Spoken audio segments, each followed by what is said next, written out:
So it's a little bit different from massage. And like our teacher said, everyone can do massage, but only doctor can do the tuina. And all the tuina doctor, they all got the license. And they can not only treating about the muscles problem, but also like the spine, the tendon, and the tiny joints. All those kind of the disorder or pain, this problem can be solved by tuina. Apa fungsi utamanya ini yang membedakan dari pijit biasa? What is really makes it different than usual massage? I think you experienced like the Euro massage, they were using some oil and especially focus on to releasing the muscles problem. But like the tuina, the teacher will fix and finding the bones problem, the joints problem, and the painful reaction area. And they were using about the special manipulation, like the rolling and like the pointing and also releasing. There are many different kind of the hand manipulation, so they can treating this. And especially like in our TCM, for the pediatric, especially the kids, you know, the poor uptight or have like the late growth, this kind of problem. Tuina, the baby tuina is also very popular in China. Oh, so it can be from kids until to adult and also for the older people. They all can using tuina. Kapan ini ditemukannya? Sejak kapan? Mungkin oleh siapa? When and who found tuina? Can you tell about the story of tuina? Okay, this is a really a long. Just a summary. The summary. So like in ancient time, the people had already found about the meridian existed in there. Then they throw about the points and also the meridian, the channels to find the people, the qi and the blood is circulating in our body. So they will follow this to find it.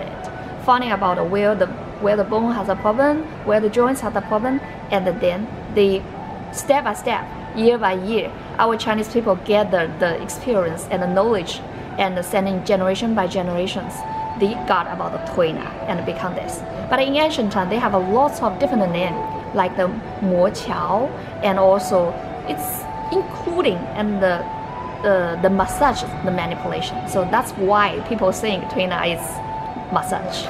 Yeah. Kapan mulai diteliti terus jadi masuk universitas? Okay. When is the tuina start to be the object of the research and the university? Yeah. And when did it start to become part of university? Oh wow. I should say tuina 应该是几年开始的。我突然有点想不起来。So like in ancient time, it's together with acupuncture. With herbs, they are all shows up in the dynasties. But the beginning of the Republic of China, right? At that time, they putting this together with acupuncture become one department, and then the student not only learning the acupuncture but also need to learn tuina. And then as time goes by, the acupuncture and the tuina have separated into two departments in the hospital. So acupuncture can releasing about lots of problems, but tuina also become a very important part to treating our disease. Ini Jadi di sini kita bisa nyobain gerakan-gerakan untuk merelaksasi dan akan diskor. Nah, ini dia nih Adrian dari Kompas sedang mencoba. Dari tadi dia bilang sih badannya nggak cocok buat yang lentur-lentur gini.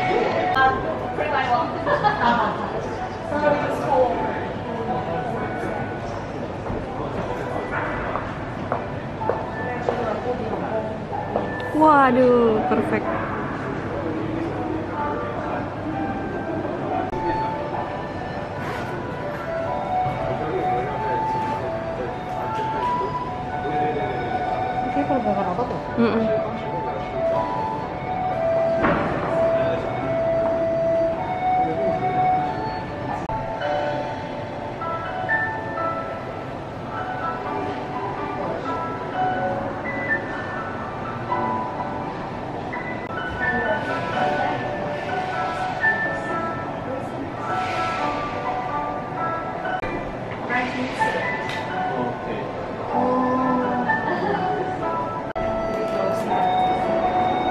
千里蓝椒。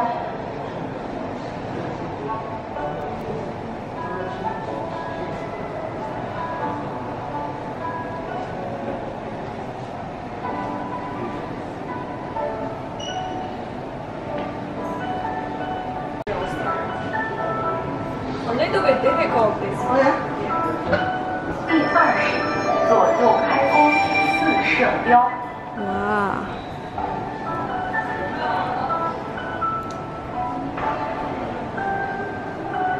Wow.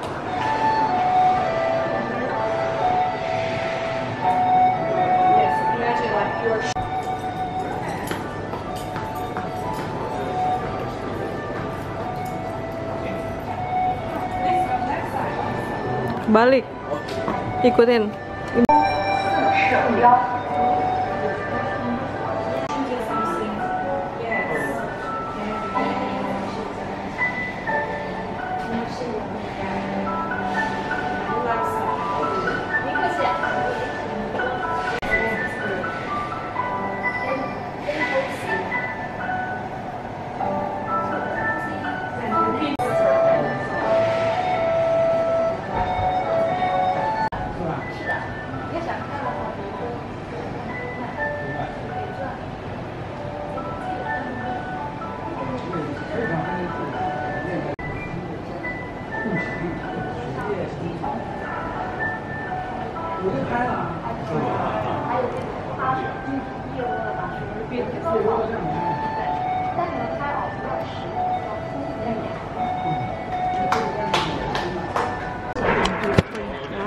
Kita saling membantu sesama wartawan, jadi harus mau diinterview. Halo Kak, gimana rasanya sudah mencoba Twina? Oke, lepas coba Twina tuh aku rasa macam tak ada badan, Itu rasanya parah. Aliran darah itu langsung wah kacau. Fresh banget dan langsung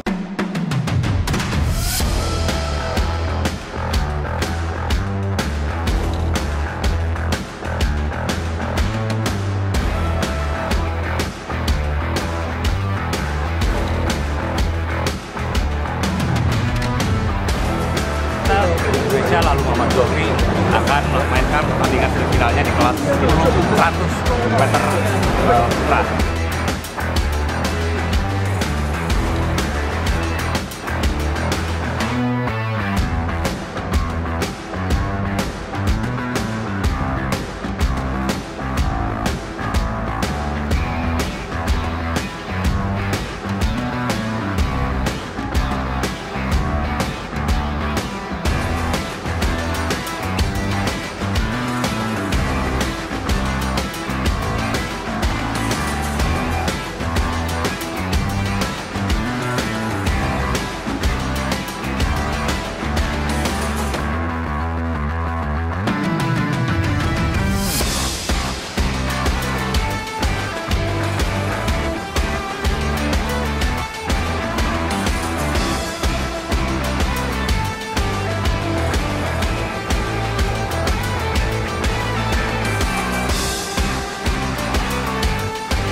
Zohri, apa mungkin motivasi apa yang terbangun dari hasil yang menurut aku ini yang terbaik dari kamu dari semenjak kamu 2019 pecah rekor?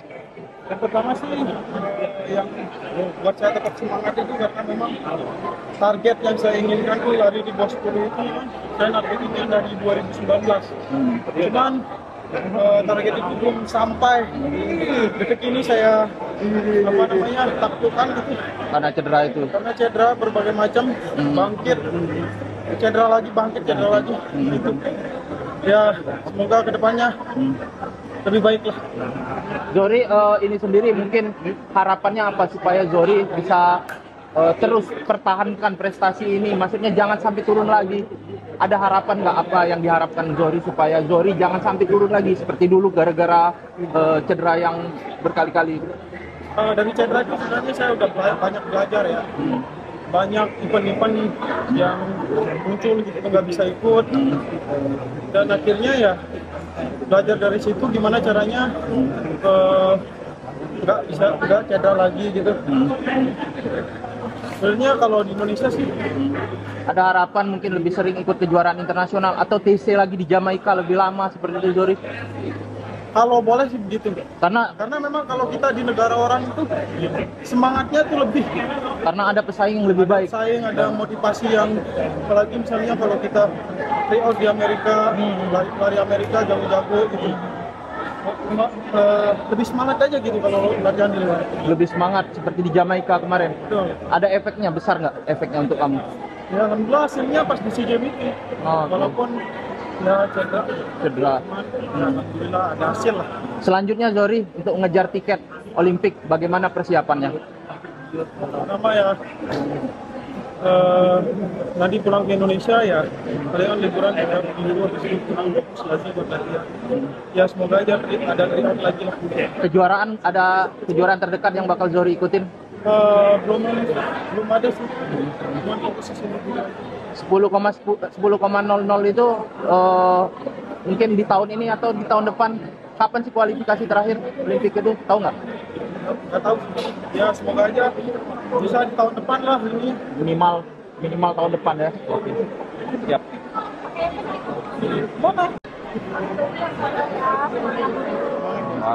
Bagus dia. Iya. Mana nih caranya? Ada komen nih mau diambil. Terima kasih masyarakat Indonesia telah mendukung penampilan seluruh atlet tim Indonesia, terutama saya lalu Muhammad Doris, dan bla bla bla. Ke depan saya berharap Ya. 3, 2. Buat masyarakat Indonesia,